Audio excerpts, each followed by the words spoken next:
everyone, Dawn here. Welcome to my channel. Thank you for visiting with me today. So I'm going to start a new thing on my channel inspired by Bailey Sarian. She does Murder Makeup Monday. So mine is going to be like a movie makeup Monday where I discuss a movie that in some way impacted my life.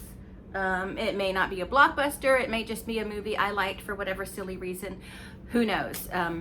But I'm gonna try and do it every Monday, and I'm gonna try to do a makeup look that works into that movie. Like today's makeup look, it was kind of, it's an 80s movie, so I'm doing an 80s makeup look, really is all I'm doing. More like when I get into more, you know, serious horror movies and stuff, I'll do looks from the movies or something inspired by the movies. But today it's just gonna be an 80s look because the movie is KRUSH Groove. So the first thing I have to do is crimp my hair, and I'm gonna do that off camera because I need to find my crimper and go in the bathroom and do that. And I'm starting with dirty hair because that's the best to crimp on. So I will be back in a jiff. Okay, so that's my crimp job. My crimper wasn't getting very hot, but I don't know. I think that's good enough. Just in 1985, though, I did not have all these little gray hairs in here. I'm just pinning this back. In the 80s, it was pretty much all about the purple eyeshadow. So I'm just gonna go in here with just a very light neutral color to just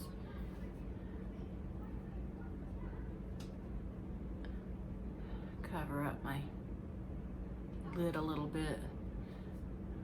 I like how that neutral looks like I just put eyeshadow on.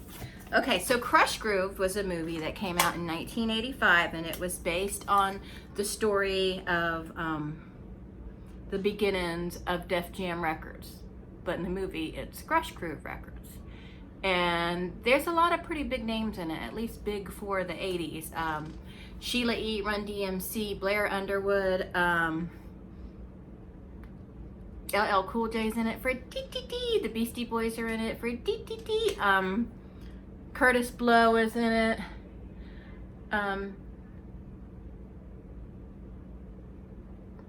But the main part is Blair Underwood, Run DMC, and Sheila E. They're the I guess the stars of the movie. And so like I said, it was about the beginning of Def Jam Records. I believe Def Jam Records was founded in 1983, and this movie came out in 1985, so it was pretty, as far as making movies goes, it was a pretty quick process, I guess. But the movie is horribly acted. You know, the acting is terrible.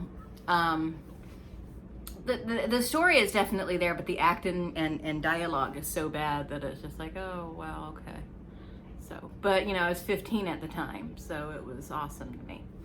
And I still think it's awesome. I just watched it the other day to kind of refresh my memory, and it's exactly what I remember. Oh, the Fat Boys are in it too. I loved the Fat Boys.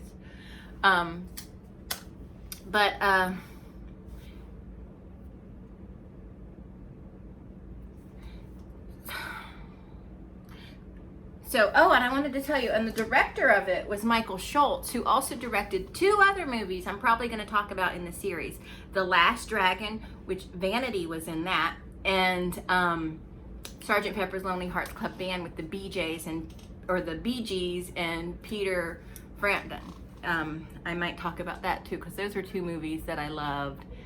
And The Last Dragon, again, not like, we're not talking like Oscar-winning performances or anything, but still, it was a fun movie. But KRUSH Groove, where it kind of failed in the acting and dialogue, really made up for it with the music. I thought that the music was really, really great. And overall, if you're a fan of anything 80s, I would definitely recommend seeing it, especially if you like rap, because this was sort of like my age group's introduction to rap, Run DMC. So we were all very excited about seeing this movie. And here's the thing. We wanted to go see it in the theater, you know, and we were all planning to go see it together, you know, all our friends and everything. And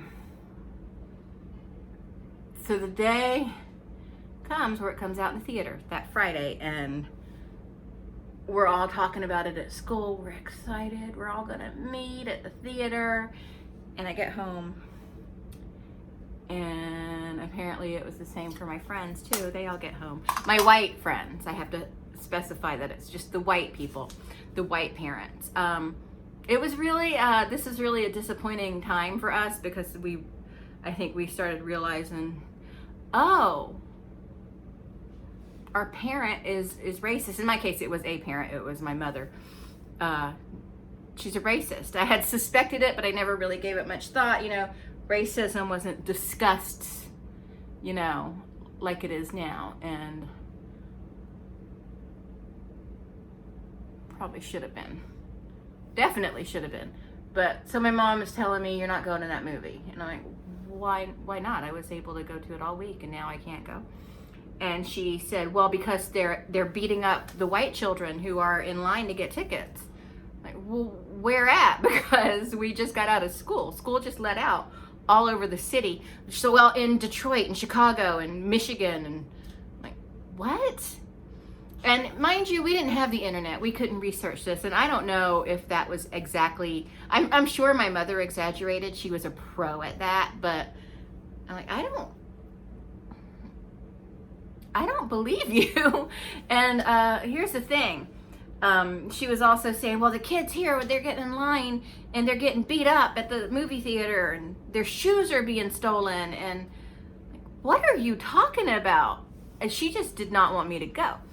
And I have found out what happened. What had happened was one of the more influential fathers or whatever, he was a racist. I kind of knew he was always a racist, just by the way he dressed. He reminded me of Jim Jones. Not that Jim Jones was a racist, but that's a whole other story about that guy. But he did remind me of Jim Jones.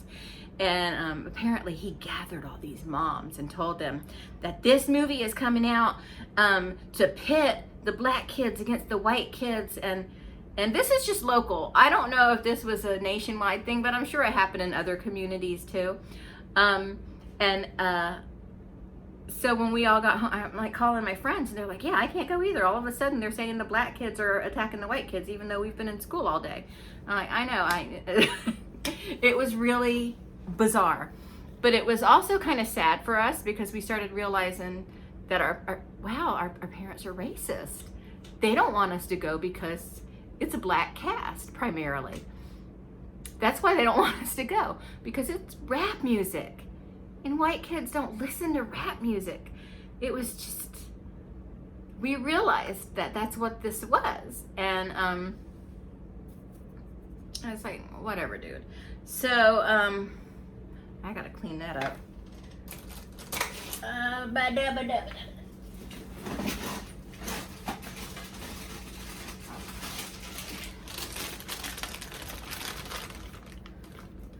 So yeah, our parents didn't want us to go see the black movie. And they were using fear tactics to keep us from going to see it. They didn't want us to go see it. Which is just, even now, it just is really annoying, because going to the movie to see a movie like on its opening weekend, especially its opening day, was really a big deal for us, you know.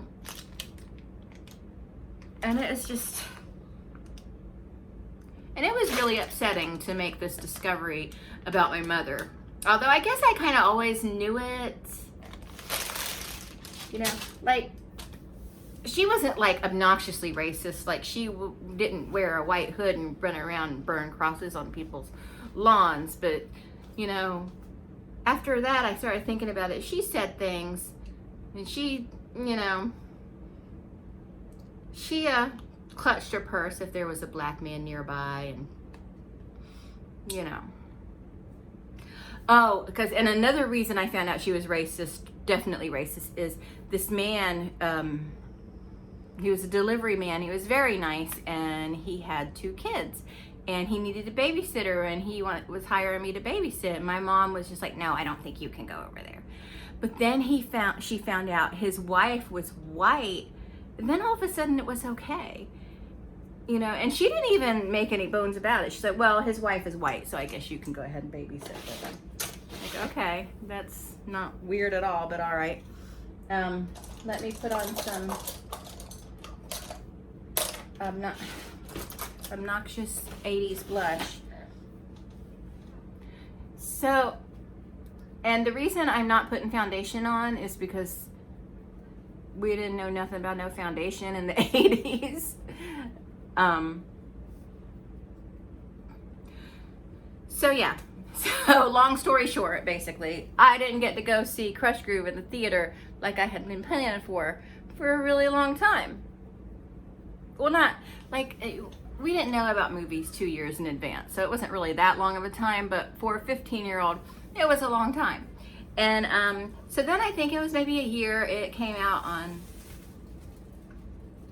like HBO or something like that, and I finally got to see it, and my mom watched it with me. She laid on the couch and watched it with me and was like tapping her foot and getting all into it and stuff, and I'm like, no, you don't get to get into this. You stole this joy from me. You know, I didn't get to go to the theater to watch this because of your racism. You can sit there and tap your foot and enjoy this music. No, screw you. But anyway, and I loved it. I loved the music and everything, and hold on, we always topped it with a little weird purple. We would always go into our purple eyeshadow and top it up. So I loved it, and Sheila E style was so awesome. So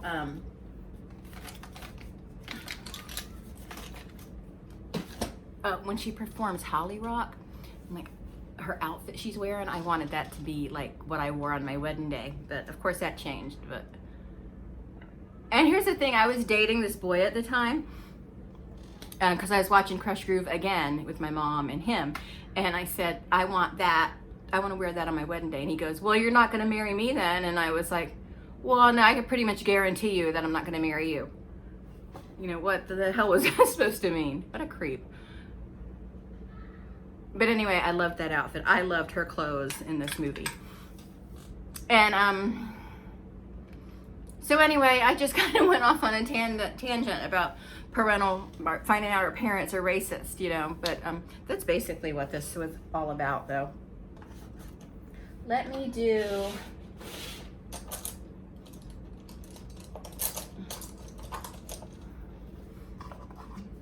the bottom part of my eye.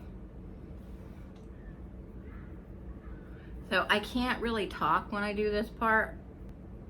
And I know I kind of feel like I'm failing at this segment right now, but it'll get better.